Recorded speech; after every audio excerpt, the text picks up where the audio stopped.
Assalamualaikum warahmatullahi wabarakatuh. Selamat pagi anak-anak. Bertemu lagi dengan saya Mufidina Aulia. Pada pertemuan ini kita akan membahas tentang struktur dan fungsi jaringan tumbuhan. Masih sama dengan materi sebelumnya. Di sini kita akan mempelajari tentang bagaimana menganalisis struktur dan fungsi jaringan, struktur jaringan akar, batang, dan daun. Dan pada materi yang terakhir ada mengenai teknologi yang terinspirasi dari tumbuhan. Nah, sebelum memasuki pembelajaran kali ini, jangan lupa untuk presensi terlebih dahulu dan menyiapkan alat tulis kalian. Baik, di sini kita akan lanjutkan. Di sini kita mempelajari masih mengenai struktur dan fungsi jaringan tumbuhan.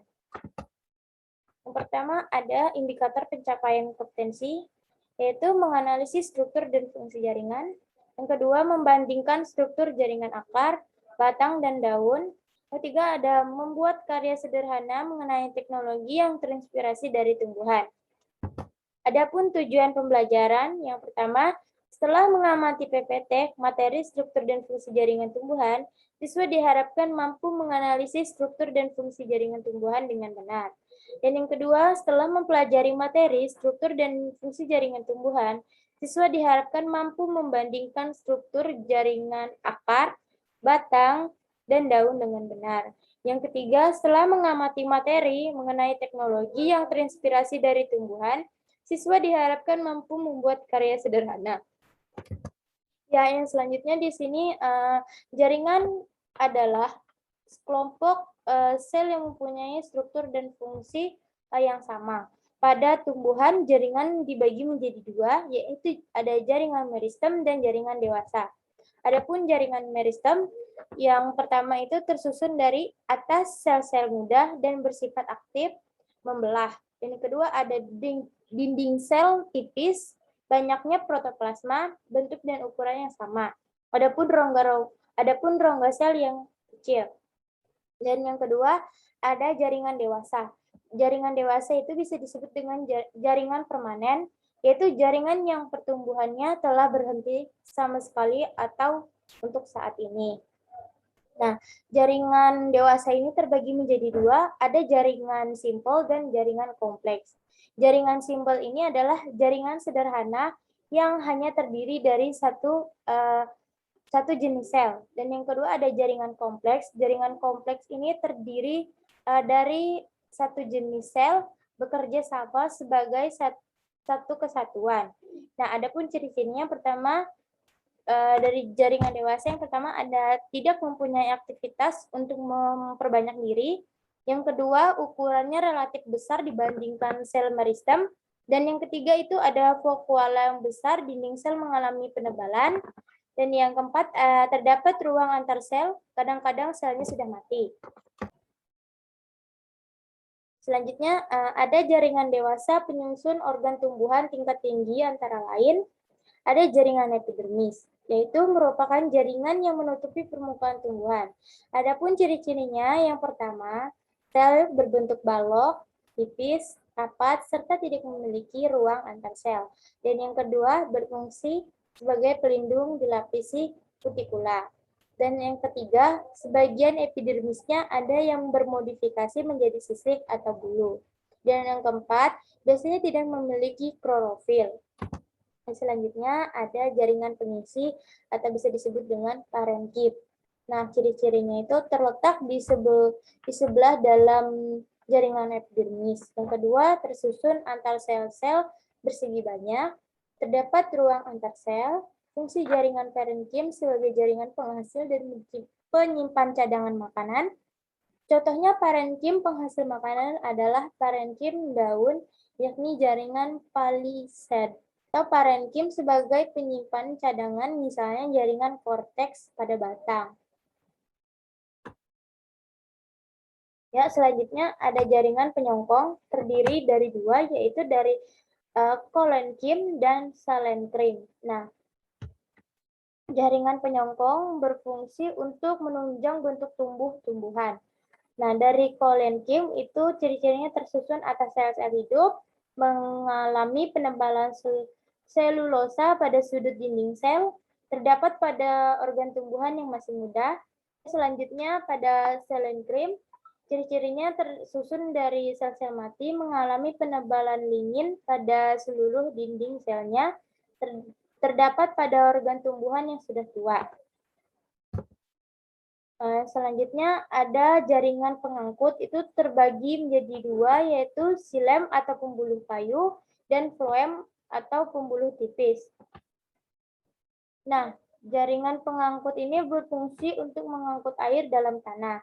Adapun ciri-ciri dari xilem, yang pertama umumnya tersusun atas sel-sel mati dan berfungsi mengangkut air dan garam-garam mineral dari akar menuju daun. Selanjutnya xilem terdiri dari trakait, yakni sekat-sekat antar sel berpori-pori, trakea, yakni sekat antar selnya berliang.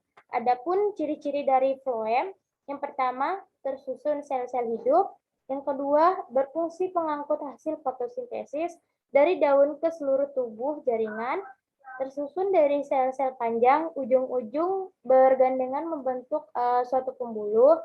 Jaringan floem ini diiringi oleh sel-sel pengiring. Selanjutnya ada organ tumbuhan. Yang pertama ada akar, struktur anatomi akar. Yang pertama maupun akar dikotil dan monokotil terletak di bagian yang sama. Yang pertama terdapat epidermis, yang kedua terdapat korteks, dan yang ketiga terdapat xilem, dan yang keempat terdapat floem, dan yang kelima disebut dengan silinder pusat. Yang selanjutnya di bagian sini terdapat zona pembelahan. Nah, zona pembelahan itu sel meliputi meristem apikal dan turunannya yaitu meristem primer. Meristem apikal terletak di pusat zona pembelahan sel, menghasilkan sel-sel meristem primer. Sel-sel ini dapat berfungsi sebagai suatu cadangan yang dapat digunakan untuk memulihkan meristem jika terjadi kerusakan. Nah, selanjutnya ada zona pemanjangan. Nah, zona pemanjangan atau disebut dengan elongasi adalah daerah di mana sel-sel mengalami pemanjangan dan pembentangan. Nah, ketika sel mengalami pemanjangan, maka bagian zona meristemmatik akan terdorong ke depan sehingga akar akan memanjang. Adapun di sini terdapat zona diferensiasi, zona di mana sel-sel di akar yang belum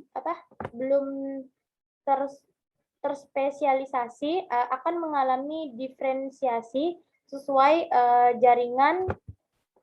jaringan yang membutuhkan tambahan sel.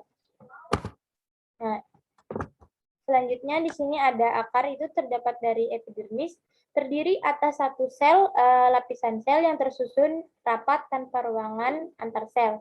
Yang kedua ada korteks, dinding sel tipis mempunyai banyak ruangan antar sel untuk pertukaran zat, berfungsi menyimpan cadangan makanan. Yang ketiga ada endodermis, yaitu lapisan sel tersusun rapat dan mengalami penebalan atau disebut dengan pita kastari yang menyebabkan dinding sel endodermis tidak dapat ditembus air dan hara lainnya. Dan yang keempat ada silinder pusat yang terdapat xilem dan floem pada akar dikotil. Xilem berbentuk bintang dan berada di pusat akar. Yang pada akar monokotil letaknya xilem dan floem berselang-seling membentuk lingkaran. Selanjutnya ada struktur anatomi batang. Yang pertama itu di bagian batang monokotil terdapat floem, dan yang kedua di batang monokotil terdapat xilem. Di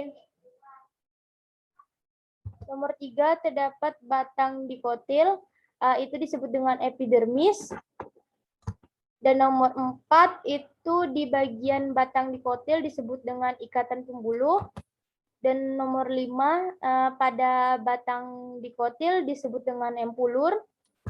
Dan di bagian 6 pada batang monokotil itu disebut epidermis. Dan nomor 7 pada batang monokotil disebut ikatan pembuluh. Dan pada nomor 8 batang monokotil itu disebut jaringan dasar. Nah, selanjutnya ada pada daun, struktur anatomi daun. Yang pertama itu terdapat kutikula di bagian atas yang warna oranye, dan yang kedua terdapat epidermis atas, dan yang ketiga, dari bagian ini sampai sini disebut dengan jaringan tiang, dan nomor dari bawah sini sampai ke sini itu disebut jaringan bunga karang, dan nomor 5 di sini disebut dengan epidermis bawah, dan nomor 6 di bagian sini disebut dengan stomata, dan nomor 7 disebut dengan sel penjaga, nomor 8 di bagian sini yang berwarna pink disebut dengan silem, dan di nomor 9 di warna biru disebut dengan floem. Nomor 10 adalah disebut dengan berkas pembuluh angkut. Ya, selanjutnya di sini kita memasuki tentang teknologi yang terinspirasi dari struktur jaringan tumbuhan. Yang pertama itu ada panel surya atau disebut dengan solar cell. Nah, panel surya merupakan alat yang dapat mengubah sinar matahari menjadi energi listrik.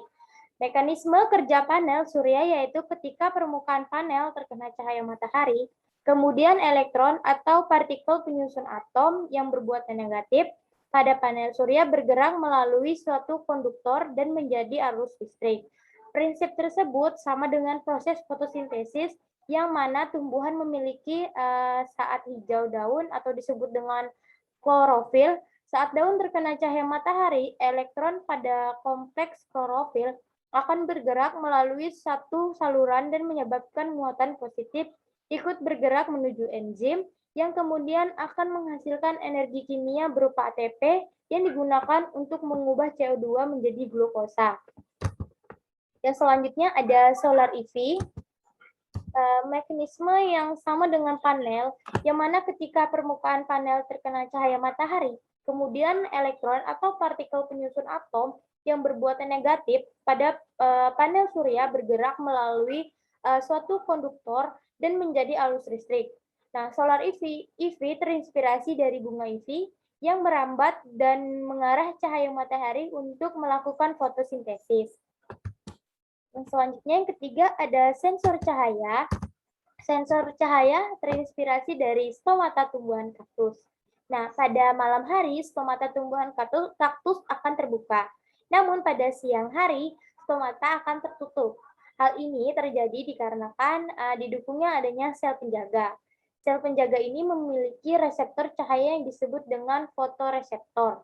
Nah, fotoreseptor pada siang hari akan menangkap cahaya matahari, kemudian akan menyebabkan air pada sel penjaga keluar, sehingga sel penjaga akan mengecil lalu stomata akan tertutup.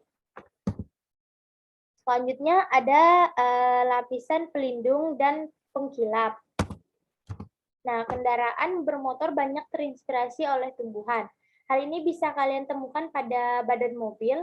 Pada badan mobil terlihat mengkilap dan tahan air. Hal ini sama dengan tumbuhan yang mana memiliki kutikula atau lapisan lilin, sehingga dapat bersifat tahan air atau hidrofobik. Nah, tumbuhan memiliki kutikula bertujuan untuk mengurangi penguapan. Adapun selanjutnya alat pemurnian air. Nah, alat pemurnian air ini banyak kita gunakan saat ini terinspirasi dari tanaman eceng gondok. Nah, akar eceng gondok itu dapat menyebabkan partikel yang ada di dalam air dapat menyerap partikel yang ada di dalam air sehingga air menjadi bersih. Adapun panel surya, teknologi pembangkit listrik tenaga surya dibuat dengan meniru prinsip daun yang memanfaatkan energi matahari untuk menghasilkan energi kimia.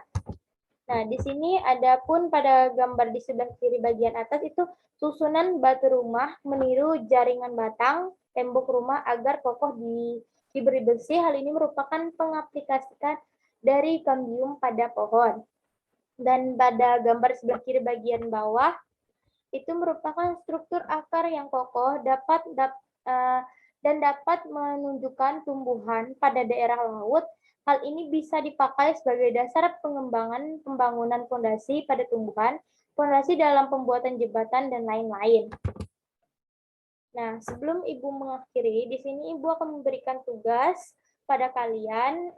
Sudah Ibu share LKPD-nya di Google Classroom. Nah, jangan lupa untuk mengerjakan LKPD-nya menggunakan sumber yang relevan untuk mengerjakan, boleh dari internet ataupun buku kalian. Nah, di sini semangat untuk belajarnya ya teman-teman dan anak-anak sekalian. Semoga bermanfaat. Ibu akhiri pertemuan hari ini. Kurang lebihnya mohon maaf. Wassalamualaikum warahmatullahi wabarakatuh.